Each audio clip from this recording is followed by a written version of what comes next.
pleasant day to all. Pharm and pharmacy, before and now. Once upon a time, all food was organic, whole and natural, which means nutritionally wholesome, and people before were so close to their gods and goddesses and see God in everything. An ancient poetry from India shows this form of people's consciousness. God sleeps in stones, God breathes in plants, God dreams in animals, God awakens in people. The wisdom of God to care for nature is given to human beings as the highest form of God's creation. To be a steward is to be a caregiver of life. According to a phenomenal study, the closer people live with nature, the closer people are with God. This is the reason why we see more the wisdom of God among the indigenous people who are living close to nature and in harmony with nature. According to Dr. Baclig, a practicing holistic natural medicine doctor from Cagayan de Oro, people of long ago were much healthier than the people of today. Indigenous tribes living close to nature were considered healthier than those who live in the civilized areas. Our indicators of good health are the teeth, skin, which mirrors the status of the internal organs, and strength, their weightlifting and mountain climbing abilities. Furthermore, she indicated the following. According to studies, native people had stronger teeth, smoother skin, stronger immune system, and more powerful strength compared to the urban dwellers. Native people also had longer lifespan than the average people of today, who only live up to more or less 70 years old. How come the indigenous class of society has the edge in terms of health compared to what we call civilized community? How come the kids of the rich or of professionals get sick more than kids of poor, especially rural communities? Mapapalad nga ba ang mahihirap? Are the poor really more fortunate? The answer lies in the lifestyle, specifically the food they eat. We can say that indigenous practices are wiser than modern day ones. Let us reflect on this scenario. To begin with an understanding where we came from, how we are now, what we want to be in the future.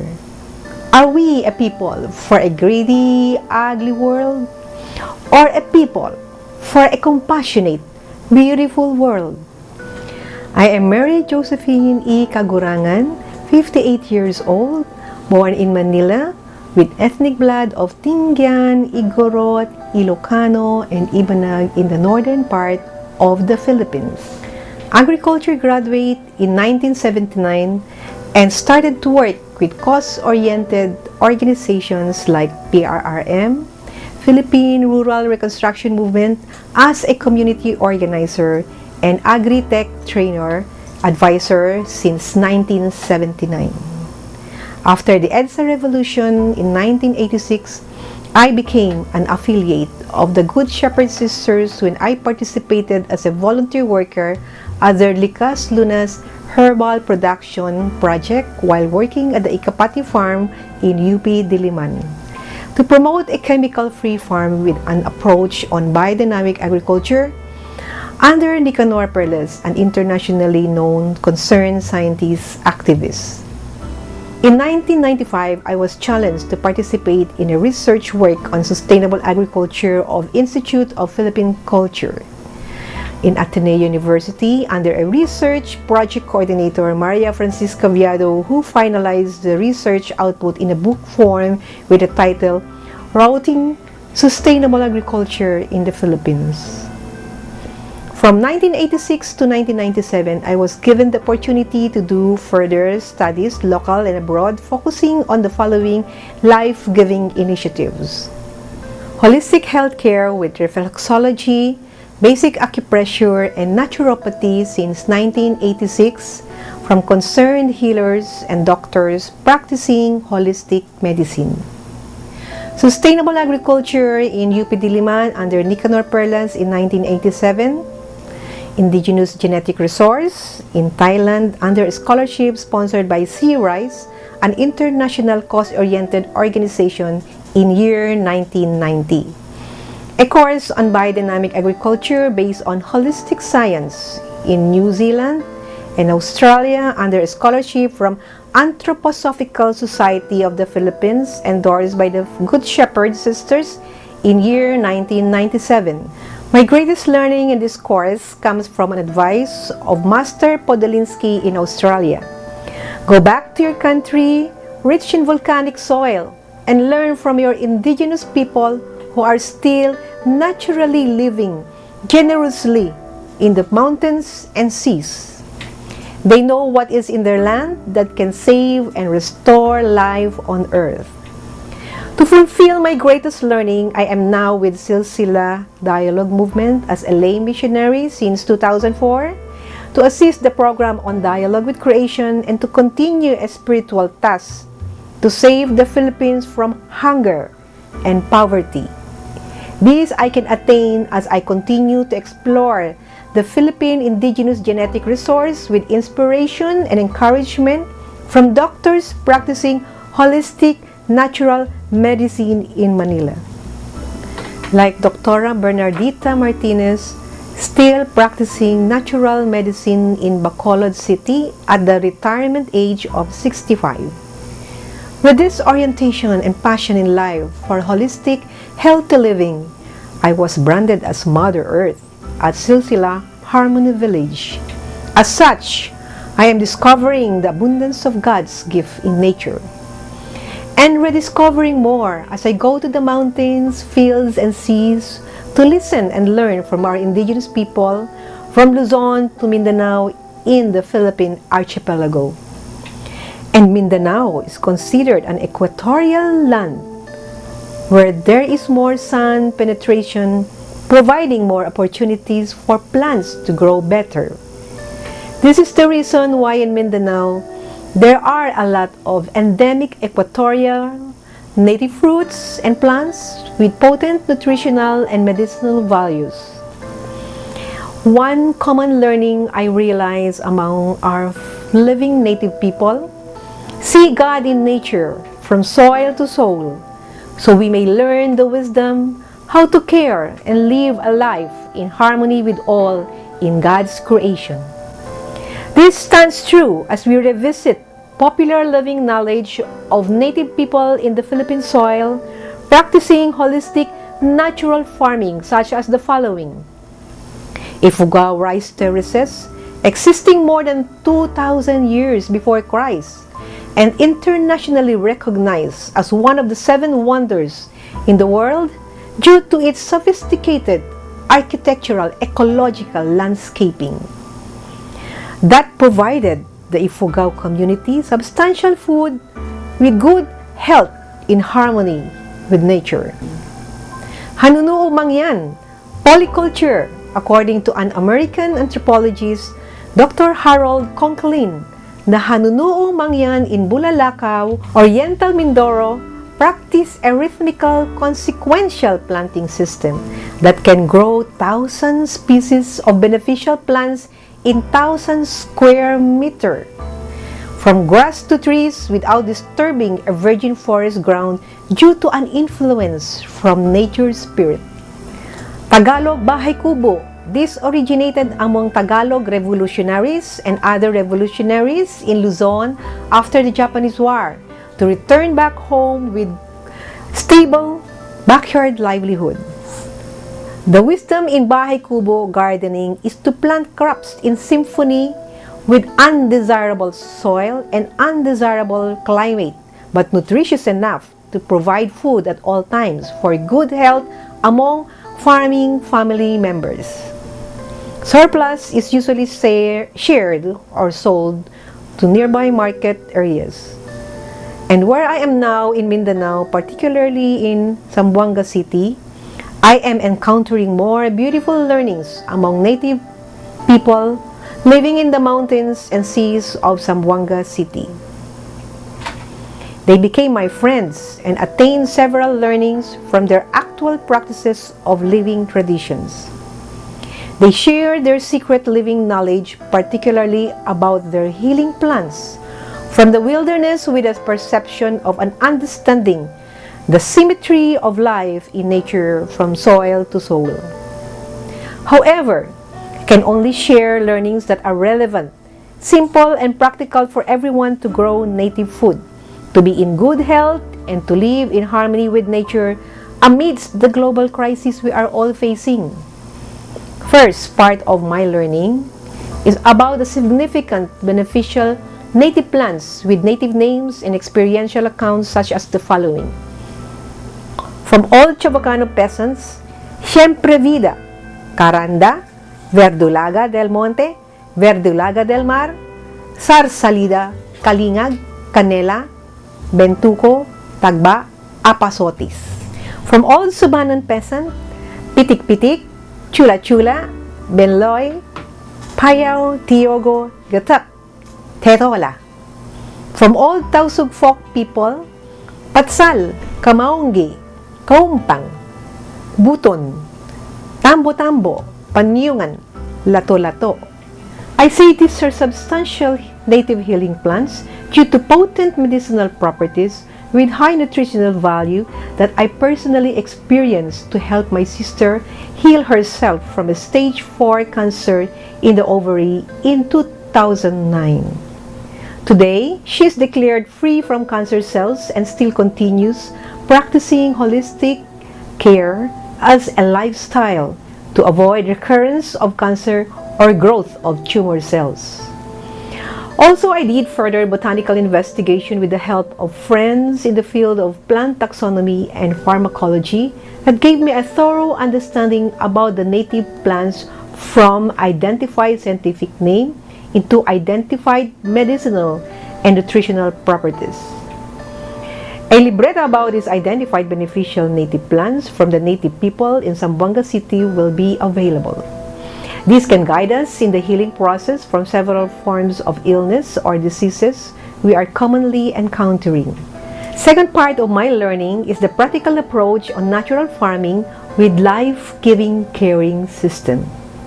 From the Subanon native people living in the mountains, they practice pasilungan, which means consequential relay intercropping pattern that eventually becomes a forest garden with multiple crops thriving in synergy with symbiotic relationships. A hagimit native tree was introduced by one old Subanon Timway as a powerful fertilizer to harvest abundance of squash fruit. From Chavacano old farmers with Subanon influence, they practice abreposo with tabon, which means open a hole then close once planted with a crop. The open hole is usually filled with forest ground compost and good soil before closing, then mulch or cover the soil with green leaves or cut grass. This is a low tillage soil caring system, almost getting into a no tillage approach to care for a soil, especially if the soil is barren. These are practical, appropriate life-giving technologies with ingenuity that can help a farming community survive in this new era of climate change, the new normal, but not healthy. Today, we are facing the realities of a failing, healthy life on Earth due to pollution of the earth, and pollution of the human body, caused by people with high learnings in modern science but with greedy consciousness on how to make profit even at the expense of killing life on earth, such as what is now happening in the field of modern agriculture loaded with chemicals and pesticides, and death-giving technologies like genetic engineering, producing food with genetically modified organisms that is killing life. This is the global crisis we are all facing, due to a death-giving immoral technology resulting into a new normal of unhealthy living A depletion of the formative forces in nature could eventually lead to a killing of life processes that could make all creation of God disappear on earth. However, there are awakened people, mostly concerned scientists with God-centered consciousness, creative enough with courage and conviction to initiate life-giving solutions to the global problem we are facing. These are now demonstrated in several forms of life-giving moral technology from different parts of the world, such as the following. In Japan, one straw revolution by a Zen farming scientist, Masanobu Fukuoka, who popularized a Zen spiritual approach on organic rice gardening in 1938. In Korea, Chu Han-kyu, born in 1935 in Suwon, Gyeonggi Province, Korea, invented the Korean natural farming method and opened the Natural Farming Life School and Research Farm in Gosan County, North Chungcheong Province in 1995. Korean natural farming takes advantage of indigenous microorganisms like bacteria, fungi, nematodes, and protozoa to produce fertile soils that yield high output without the use of herbicides or pesticides. The result is improvement in soil health, improving loaminess, tilt, and structure, and attracting large numbers of earthworms. Korean natural farming also enables odor-free hog and poultry farming without the need to dispose of effluent. This practice has spread over 30 countries and is used by individuals and commercial farms. The fundamental insights of Korean natural farming is to strengthen the biological functions of every aspect of plant growth to increase productivity and nutrition. In India, Homa organic farming, an ancient Vedic technique to agriculture, was resurrected in 1947 by Sri Gahanan Maharaj of Akaikot. In the early 20s, before the death of Mahatma Gandhi, this ancient farming was resuscitated as an antidote to the current farming crisis. To tell the world about this sacred farm to heal the earth, two Hindu masters, Sri Vasan Paranjbe and Sri Potdar, were trained by Sri Ganhan Maharaj of Makaikot. Home organic farming is an advanced farming method that incorporates the science of resonance to transform the negative effects of pollution and create a healthy environment for plants and animals to thrive in. Nature returns to balance and a unique microclimate is created for optimal production in harmony with the environment.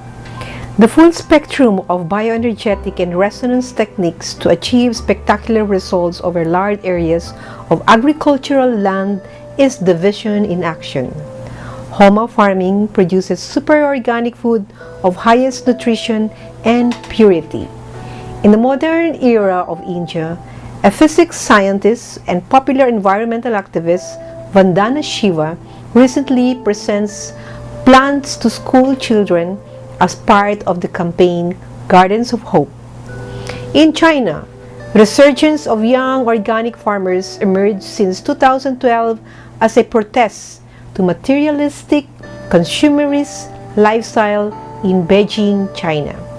33-year-old Yan is a trailblazer in Chinese agriculture and opened her organic farm, Shared Harvest, in 2012.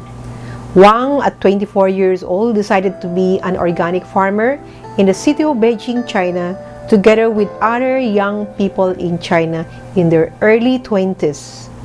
In Europe, biodynamic farming was founded in 1924 by a philosopher and scientist, Rudolf Steiner. In the early 1920s, a group of practicing farmers concerned with the decline in the health of soils, plants, and animals sought the advice of Rudolf Steiner, founder of anthroposophy, who had spent all his life researching and investigating the subtle forces within nature. From a series of lectures and conversations held at Kobernitz, Germany, now in Poland, in June 1924. There emerged the fundamental principles of biodynamic farming and gardening, a unified approach to agriculture that relates the ecology of the farm organism to that of the entire cosmos. Biodynamics is a holistic, ecological, and ethical approach to farming, gardening, food, and nutrition. Biodynamic farmers strive to create a diversified, balanced farm ecosystem that generates health and fertility as much as possible from within the farm itself. Preparations made from fermented manure, minerals, and herbs are used to help restore and harmonize the vital life forces of the farm and to enhance the nutrition, quality, and flavor of the food being raised. Biodynamic practitioners also recognize and strive to work in cooperation with the subtle influences of the wider cosmos on soil, plant, and animal health. In Australia, permaculture, which means permanent farming, is a system of agricultural and social design principles centered on simulating or directly utilizing the patterns and features observed in natural ecosystems developed and promoted by Bill Mollison and David Holmgren in 1968. In the USA, regenerative agriculture was founded by William Albrecht 1888 to 1974, an agronomist at the University of Missouri for many years. Through his writings, lectures, and radio programs, Albrecht promoted the intimate relationship between healthy soil and animal nutrition, a relationship that includes humans. Feed the soil to feed the plants, to feed the consumer was his mantra. Forest succession. When any soil is laid bare or disturbed, nature has a system for repairing the degraded ground. In order to prevent soil erosion and to reconstruct the ecosystem which was there or should be there by nature's choice, not ours. Ecological succession is the orderly and predictable process by which an ecological community progressively transforms itself to ultimately create a stable system. Nature does nothing without purpose or uselessly. In Russia, foodscaping started 20 years ago due to hunger brought by civil war. This is sometimes called edible landscaping or front yard farming, a type of landscaping in which all or major areas of a lawn on private property or sometimes public property are used to grow food. It has been considered as a hybrid between farming and landscaping in the sense of having an all-encompassing way of growing a garden, feeding yourself, and making it look pretty with an integrative landscape. In the Philippines, salt or sloping agriculture land technology, pioneered by Pastor Harold Watson in 1985 and developed by the Mindanao Baptist Rural Life Center, a non-government organization based in Kinuskusan, Bansalan, Davao del Sur. This has developed a conservation farming scheme on denuded and barren sloping farm areas based on the use of leguminous trees and shrubs as hedgerows to build up a terraced landscaping of a farming system, with multiple crops that builds up the soil system, feed animals, and nourish plant growth. Faith gardening, which means food always in the home, was also introduced by Mindanao Baptist Rural Life Center and became popular after the EDSA revolution in 1987 due to increasing malnourishment happening to school children at the time. Also after EDSA revolution in 1986, an activist and agriculture scientist Nicanor Perlas pioneered sustainable agriculture in the Philippines, demonstrated in a 2-hectare biodynamic chemical-free commercial vegetable farm inside the campus of UP Diliman. Nikki Perlas writes about innovative approaches and holistic models of rural-based social entrepreneurship, to solve the problems of rapid and massive climate change, deepening rural poverty, worsening food security, inadequate agricultural microfinance. With all these self-determined environmental activists, surely we can achieve a compassionate world in harmony with all. But where are we now? That is predominantly happening.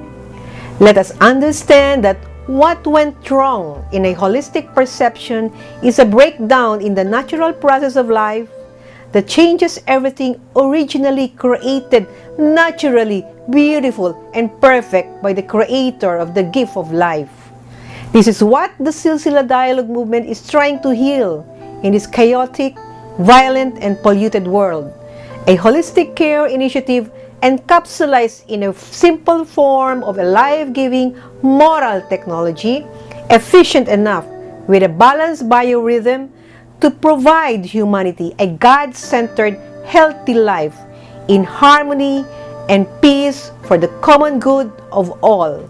Therefore, in Harmony Village, the residence of Silsila Peace Workers is now a working ground for a convergence of all learnings on holistic care, shaping an example on how to care for life with a nurturing vitality and a wholesome approach of a life-giving caring system from soil to soul.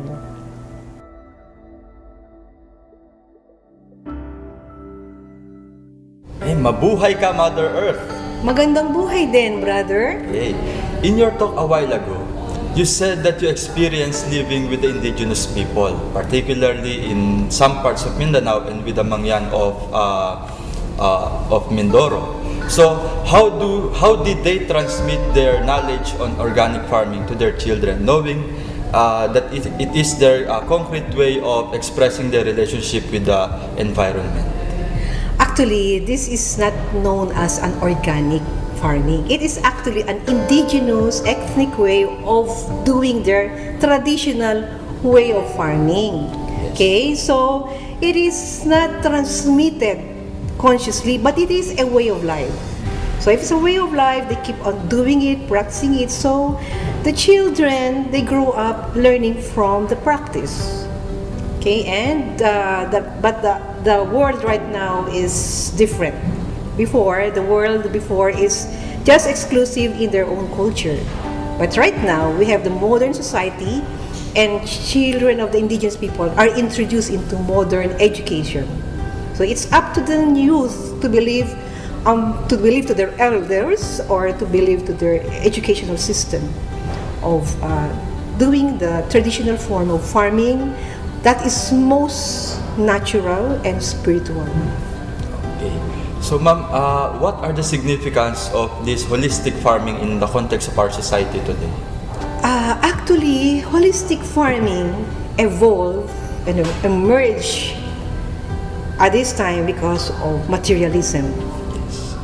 Created by, we call it materialistic science and modern science. That is why we need this holistic farming as a powerful working ground to awaken humanity, to create change, promoting a life-giving, caring system from soil to soul to transform a world of violence and greed into a world of harmony and peace with compassion and mercy. Okay, thank you very much, Mother Earth.